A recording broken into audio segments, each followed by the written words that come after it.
അച്ഛനും അമ്മയും അച്ഛനും മുത്തശ്ശിയെയും അല്പസമയം മുൻപാണ് പോലീസ് സ്റ്റേഷനിൽ നിന്ന് വിട്ടയച്ചത്. അവരെ പ്രതി ചേർത്തിട്ടില്ല, അവരെ സ്വതന്ത്രരായാണ് വിട്ടയച്ചത്. ഓട്ടോയിലാണ് അല്പസമയം മുൻപ് അവർ അവിടേക്ക് എത്തിയത്. മുത്തശ്ശിയുടെ എൻ്റെ മകളെ എന്നുള്ള കരച്ചിലിൽ ആ നാട് മുഴുവൻ വെങ്ങിപ്പൊട്ടുകയാണ്. എന്ത് ചെയ്യണം എന്നറിയാത്ത ഒരു അവസ്ഥയിലാണ് ആ കുഞ്ഞിൻ്റെ അച്ഛൻ. എന്തായാലും സംസ്കാര ചടങ്ങുകളോട് അവസാനിച്ചിരിക്കുകയാണ്. ആ കുഞ്ഞ് തിരുമാടം മൂടിക്കഴിഞ്ഞു. ഇനി ആ കുഞ്ഞൊരു ഓർമ്മ മാത്രമാണ്. ആ കുഞ്ഞിൻ്റെ സഹോദരി അവിടെ കരഞ്ഞുകൊണ്ടിരുന്നതും കുഞ്ഞിൻ്റെ മുത്തശ്ശി കരഞ്ഞു വിളിച്ച് വന്നതും എല്ലാം നമ്മൾ കണ്ടതാണ്. ഞാനില്ലാതെ നീ ഇന്ന് എങ്ങനെ ഉറങ്ങുമെന്ന് ചോദിച്ചാണ് ആ മുത്തശ്ശി നെഞ്ചു പൊട്ടി കരഞ്ഞത്. എന്തായാലും സംസ്കാര ചടങ്ങുകൾ അവസാനിച്ചിരിക്കുകയാണ്. ഇനി ആ കുഞ്ഞില്ല. ഇനി എന്തിനാണ് ആ കുഞ്ഞിനെ കൊലപ്പെടുത്തിയത് എന്നുള്ള കാര്യമാണ് അറിയേണ്ടത്. അമ്മാവനാണ് എന്നുള്ള കുറ്റസമ്മതം നടത്തിയിട്ടുണ്ട്. പക്ഷെ എന്തിന് എന്നുള്ള ചോദ്യം ഇപ്പോഴും ബാക്കിയാണ്. ഇവരുടെ പണമിടപാടുകൾ സംബന്ധിച്ചൊക്കെ വലിയ രീതിയിലുള്ള സംശയങ്ങൾ നിലനിൽക്കുന്നുണ്ട്. ഇവരെ കേന്ദ്രീകരിച്ചൊക്കെ അന്വേഷണം നടക്കുന്നുണ്ട്. കുടുംബത്തിൽ തന്നെയുള്ള എന്തൊക്കെ അസ്വാരസ്യങ്ങളാണ് ഈ ഒരു കൊലപാതകത്തിലേക്ക് നയിച്ചത് എന്നുള്ളൊരു നിഗമനത്തിലാണ് പോലീസ് നീങ്ങുന്നത്. എന്തായാലും 2.5 വയസ്സുകാരി ദേവേന്ദു ഇനിയൊരു ഓർമ്മ മാത്രമാണ്. കുഞ്ഞിൻ്റെ മുത്തശ്ശി അവിടെ വേദനയോടെ നെഞ്ചുപൊട്ടി കരഞ്ഞിരിക്കുന്നുണ്ട്. സഹോദരിയും അതെ, എന്ത് പറ്റി തൻ്റെ അനിയത്തിക്ക്, എന്തിനാണ് തൻ്റെ അനിയത്തിയെ കൊന്നുകളഞ്ഞത് എന്നറിയാതെ വേദനയോടെ പൊട്ടിക്കരഞ്ഞിരിക്കുന്നുണ്ട്.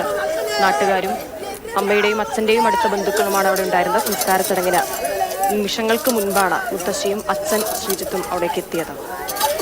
പോസ്റ്റ്മോർട്ടം റിപ്പോർട്ട് അല്പസമയം മുൻപാണ് പുറത്തു വന്നത്. കുഞ്ഞിനെ ജീവനോട് തന്നെയാണ് ആ കിണറ്റിലേക്ക് എറിഞ്ഞത്. അങ്ങനെ ശ്വാസകോശത്തിൽ വെള്ളം കയറി മുങ്ങി മരിച്ചാണ് ആ കുഞ്ഞിൻ്റെ മരണമെന്ന് പോസ്റ്റ്മോർട്ടം റിപ്പോർട്ട് സ്ഥിരീകരിക്കുന്നുണ്ട്. ഇപ്പോൾ സംസ്കാര ചടങ്ങുകൾ പൂർത്തിയായി.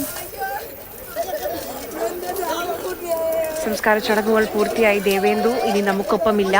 പക്ഷേ അവൾക്ക് എന്തു സംഭവിച്ചു, എന്തിന് അവളെ അത്രയും വേദനിപ്പിച്ച്, എന്തിന് ക്രൂരമായി കൊന്നു കളഞ്ഞു ആ 2.5 വയസ്സുകാരിയെ എന്ന് അറിയേണ്ടതുണ്ട്.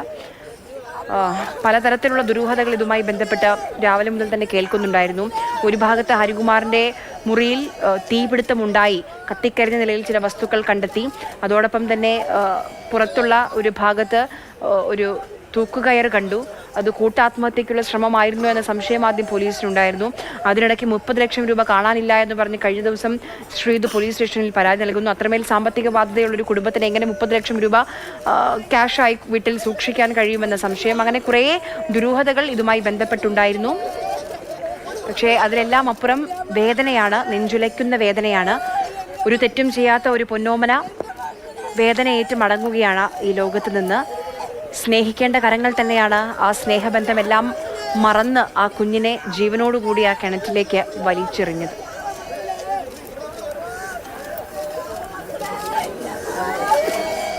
അമ്മാവൻ അന്വേഷണ സംഘത്തിന് മുന്നിൽ കുറ്റസമ്മതം നടത്തിയിട്ടുണ്ട്.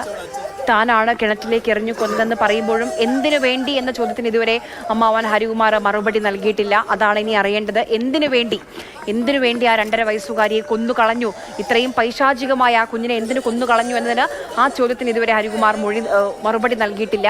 മൊഴികളിലെ വൈരുദ്ധ്യമാണ് പോലീസിനെ കൊലപാതകമെന്ന സംശയത്തിലേക്ക് എത്തിച്ചത്.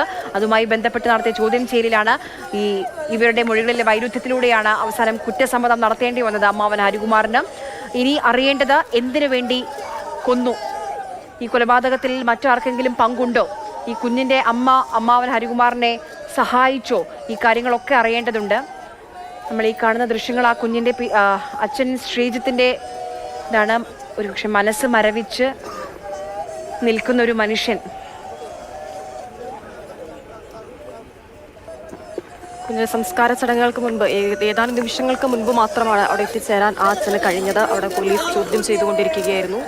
അച്ഛനെയും അമ്മയെയും അമ്മാവനെയും മുത്തശ്ശിയെയും ചോദ്യം ചെയ്തുകൊണ്ടിരിക്കുകയായിരുന്നു. അവിടെ നിന്ന് പിന്നീട് അച്ഛനെയും മുത്തശ്ശിയെയും മാത്രമായിരുന്നു തിരിച്ചുവിട്ടത്. അച്ഛനിപ്പോൾ ഒന്ന് കരയാൻ പോലും കഴിയാതെ മനസ്സ് മരവിച്ച് അങ്ങനെ നിൽക്കുന്ന ഒരു കാഴ്ചയാണ് നമ്മൾ കാണുന്നത്. എന്തിന് തൻ്റെ കുഞ്ഞിനെ കൊന്നുകളഞ്ഞു എന്നുള്ളൊരു ചോദ്യം ആ അച്ഛൻ്റെ മുൻപിലും അവശേഷിക്കുന്നുണ്ട് എന്നുള്ള കാര്യം തീർച്ചയാണ്. ഒരു മരവിപ്പോടെ തന്നെ അങ്ങനെ നിൽക്കുകയാണ് ശ്രീജിത്ത്. നെയ്യാറ്റിൻകര ഡിവൈഎസ്പി ആണ് ഇത് അന്വേഷിക്കുന്നത്. ഡിവൈഎസ്പിയുടെ പ്രതികരണം നമ്മൾ ഉടൻ തന്നെ പ്രതീക്ഷിക്കുന്നുണ്ട്. പോസ്റ്റ്മോർട്ടം റിപ്പോർട്ട് അല്പസമയം മുൻപാണ് പുറത്തു വന്നത്. പോസ്റ്റ്മോർട്ടം റിപ്പോർട്ടിൽ മരണ കാരണം അത് മുങ്ങി മരണമെന്ന് സ്ഥിരീകരിക്കുന്നുണ്ട്. കുഞ്ഞിൻ്റെ ശ്വാസകോശത്തിൽ വെള്ളം കയറിയിട്ടുണ്ട്. അപ്പോൾ ശ്വാസകോശത്തിൽ വെള്ളം കയറി മുങ്ങി മരിച്ചാണ് മുങ്ങിയ മരണമാണ് കുഞ്ഞിൻ്റേതെന്ന പോസ്റ്റ്മോർട്ടം റിപ്പോർട്ടിൽ സ്ഥിരീകരിക്കുന്നുണ്ട്. നെയ്യാറ്റിൻകര ഡിവൈഎസ്പിയുടെ പ്രതികരണം നമ്മൾ ഉടൻ തന്നെ പ്രതീക്ഷിക്കുന്നുണ്ട്. ഈ അമ്മാവൻ ഹരികുമാർ കുറ്റസമ്മതം നടത്തിയിട്ടുണ്ട്. അമ്മാവന് മാനസിക പ്രശ്നങ്ങളുള്ളതായി പോലീസ് സംശയിക്കുന്നുണ്ട്.